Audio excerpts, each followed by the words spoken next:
یہ ایک کلمہ ہے اور اس میں الف مدہ کے بعد با پر تشدید آئی ہے، اسی لیے اس کو کہتے ہیں مد لازم کلمی مثقل۔ اور مد لازم کلمی مخفف کی تعریف، کلمہ میں حروف مدہ کے بعد سکون اصلی آ جائے۔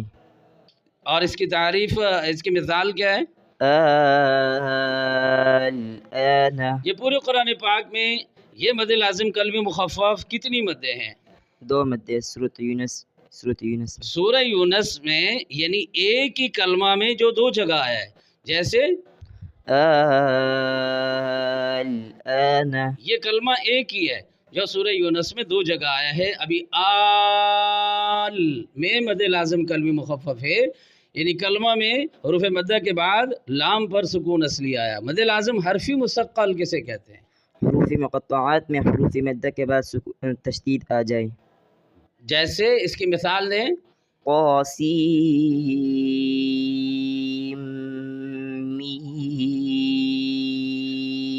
ہاں، اسی طرح دوسری مثال ہے الف لام میم، قاسم اور الف لام، ان دونوں میں یعنی یہ دونوں حروف مقطعات ہیں، اور حروف مقطعات میں حروف مدہ کے بعد کیا آ جائے؟ تشدید آ جائے، تو اسے مد لازم حرفی مثقل کہتے ہیں۔ اور مد لازم حرفی مخفف کسے کہتے ہیں؟ حروف مقطعات میں حروف مدہ کے بعد سکون اصلی آ جائے، جیسے صاد۔ ہاں، جہاں کہیں بھی حروف مقطعات میں حروف مدہ کے بعد سکون اصلی یعنی جزم آ جائے تو وہ مد لازم حرفی مخفف ہے۔ مد لازم حرفی مخفف اور مد لازم حرفی مثقل اور تمام مد لازم جن کے ساتھ مد لازم ہے اس کی مقدار کتنی ہے؟ طول، یعنی 3 الف۔ 3 الف۔ مد لازم لین کسے کہتے ہیں؟ حروف مقطعات میں حروف لین کے بعد سکون اصلی آ جائے۔ اور یہ پورے قرآن پاک میں کتنی مدیں ہیں؟ 2 مدیں، کہاں کہاں؟ سورۃ مریم اور سورۃ الشورى میں۔ جی، سورہ مریم کے شروع میں کاف ہا یا عین صاد آتا ہے، سورہ مریم کی کاف ہا یا عین کی عین میں، اور اسی طرح سورہ شورى کے شروع میں حامیم عین سین قاف کی عین میں، یعنی دوسرے لفظ میں اسے ہم عین مریم عین شورى کہتے ہیں۔ تو اس میں جو عین ہے سورہ مریم کے شروع میں حروف مقطعات کے اندر، اور سورہ شورى کے شروع میں جو عین سین قاف والی عین ہے، ان دونوں عین میں مد لازم لین ہوتی ہے کہ اس میں حروف مقطعات میں حروف لین کے بعد سکون اصلی ہے، اس لیے اس کا نام مد لازم لین ہے۔ جی، یہاں تک تو 7 مدیں ہو گئیں، چونکہ تفصیلی ہم نے 9 مدیں پڑھی ہیں، تو پھر یہ جو چوتھی قسم ہم نے مد عارض کی پڑھی تھی، اس کی مد عارض کی کتنی قسمیں ہیں؟ 2 قسمیں، کون کون سی؟ مد عارض وقفی، مد لین عارض وقفی۔ جی، مد عارض وقفی کسے کہتے ہیں؟ حالت وقف میں حروف مدہ کے بعد سکون عارض آ جائے۔ اس کی مقدار کیا ہے؟ طول، توسط اور قصر۔ افضل، افضل طول، پھر توسط، پھر قصر۔ اس کی مثال یعلمون۔ مد لین عارض وقفی کسے کہتے ہیں؟ حالت وقف میں حروف لین کے بعد سکون عارض آ جائے۔ اس کی مثال قریش۔ جی، حالت وقف میں دونوں مدیں، یہ وقفی لکھی ہوئی ہے، حالت وقف میں جہاں کہیں بھی قرآن میں آپ وقف کرتے ہیں تو اس میں حروف مدہ کے بعد سکون عارض آتا ہے، تو اگر مدہ کے بعد سکون عارض آتا ہے تو مد عارض وقفی ہے، اور اگر لین کے بعد سکون عارض آتا ہے تو مد لین عارض وقفی ہے۔ ماشاءاللہ یہ 9 اقسام آپ کو ہمارے اس قاری طیب جو ہماری کلاس کا اسٹوڈنٹ ہے، اس نے ایک ایک کی تفصیل جیسے میں نے آپ کو ویڈیوز میں پڑھایا سامنے ہم ان کو بھی پڑھاتے ہیں۔ ماشاءاللہ اس کے دماغ میں ہر چیز موجود ہے، اور آپ بھی اگر اسی طرح گھر بیٹھ کر محنت کریں گے تو اللہ تعالیٰ آپ کو بھی استقامت نصیب فرمائے اور سمجھ نصیب فرمائے، اور قرآن پاک کے حروف اور الفاظ کو درست کرنے کے لیے دن رات محنت کرنی چاہیے، کیونکہ یہ اللہ تعالیٰ کی کلام ہے۔ اور ابھی اس کے بعد میں انشاءاللہ یہ جتنی بھی مدیں ہیں دوبارہ ایک ایک مثال لکھ کر آپ کو سمجھاؤں گا تاکہ کوئی کمی بیشی ہے تو وہ دور ہو جائے۔ ابھی پہلے تو ہم نے اپنی کلاس کے اسٹوڈنٹ سے سوال و جواب کیے ہیں، اور ابھی مثالوں کے ساتھ آپ کو سمجھایا جائے گا کہ مد اصلی یعنی صرف حروف مدہ کو کہتے ہیں، اس کے بعد نہ حمزہ ہو، نہ سکون اصلی ہو، نہ عارضی ہو۔ جیسے نو میں واو مدہ ہے، اس کے بعد کوئی سبب نہیں ہے۔ حی میں یا مدہ ہے، اس کے بعد سبب نہیں ہے۔ ہا میں الف مدہ ہے، اس کے بعد کوئی سبب نہیں ہے۔ لہٰذا تینوں حروف مدہ ہی کو مد اصلی کہتے ہیں، جس کے بعد سبب نہ ہو۔ اگر سبب ہو تو وہ مد فرعی ہوتا ہے، یعنی کلمہ میں حروف مدہ کے بعد کوئی نہ کوئی سبب ہو۔ اور مد فرعی کی پھر 4 قسمیں ہیں: مد واجب، مد جائز، مد لازم، مد عارض۔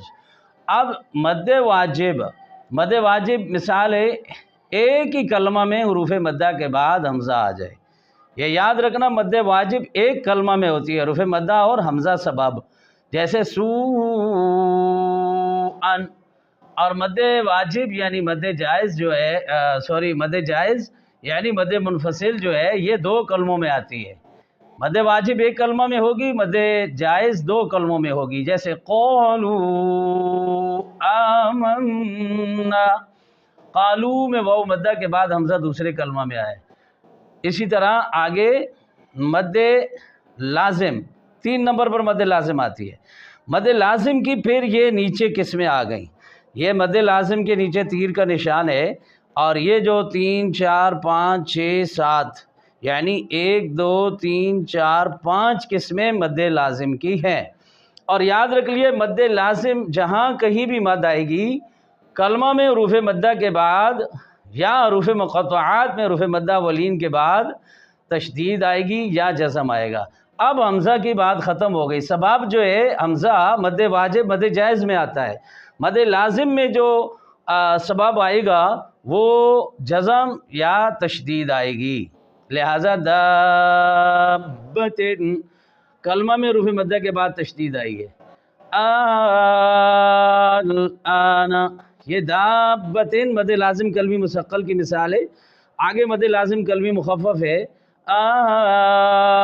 الآن، الف مدہ کے بعد یہ کھڑی زبر میں الف مدہ ہے، لام پر سکون اصلی ہے، لہذا یہ مد لازم کلمی مخفف ہے۔ آگے طاسیم، یہ سیم میں جو سی کی یا مدہ کے بعد میم پر تشدید ہے، یہ مد لازم حرفی مثقل ہے۔ صاد، مد لازم حرفی مخفف، حروف مقطعات میں حروف مدہ کے بعد یعنی صاد لکھیں تو صاد الف دال لکھا جاتا ہے، تو صاد میں الف مدہ کے بعد دال پر سکون اصلی ہے، لہذا یہاں 3 الف مد کریں گے۔ آگے مد لازم لین، یعنی یہ حروف لین کے بعد سکون اصلی آ جائے حروف مقطعات میں، تو یہ جو سورہ مریم کے شروع میں اور اسی طرح سورہ شورى کے شروع میں حروف مقطعات میں عین آ رہی ہے، یہ پورے قرآن پاک میں یہ ایک ہی حرف ہے جو 2 جگہ آیا ہے، اس میں مد لازم لین آتی ہے۔ اور ان تمام مد لازم کی 5 قسموں میں جو مقدار آئے گی وہ طول آئے گی، یعنی 3 الف۔ اب آگے مد عارض رہ گئی تھی، مد عارض کی 2 قسمیں ہیں، مد عارض وقفی، مد لین عارض وقفی۔ اب مد عارض وقفی کی مثال ہے العالمین، یعنی حالت وقف میں حروف مدہ کے بعد سکون عارض آ جائے۔ اور اسی طرح مد لین عارض وقفی، حالت وقف میں حروف لین کے بعد سکون عارض آ جائے۔ سکون عارض وہ ہوتا ہے جو حالت وقف میں آخری حرف پر وقتی طور پر اس کی حرکت کو ختم کیا جاتا ہے وقف کی وجہ سے، اسے کہتے ہیں سکون عارض۔ تو لہٰذا مد عارض وقفی کی جو مقدار ہے افضل طول ہے، آپ 2 الف بھی کر سکتے ہیں، اور مد لین عارض وقفی کی جو مقدار ہے وہ افضل قصر ہے، پھر توسط اور پھر طول بھی کر سکتے ہیں۔ لہذا یہ مد کی جو 9 اقسام ہیں، 35 نمبر سبق کے پہلے حصے سے لے کر 6 حصے تک جتنی بھی 6 کے 6 ویڈیوز بنائی گئی ہیں وہ ساری کی ساری مد کی اقسام ہیں۔ آخر میں جو 7ویں ویڈیو ہے، یہ تمام مدوں کا نتیجہ رزلٹ یہاں پر بیان کیا گیا ہے۔ اب اس کے بعد اور سبق شروع ہوگا، مد کا بیان تقریباً ہمارا مکمل ہو چکا ہے۔ اللہ تعالی ہمیں عمل کی توفیق عطا فرمائے۔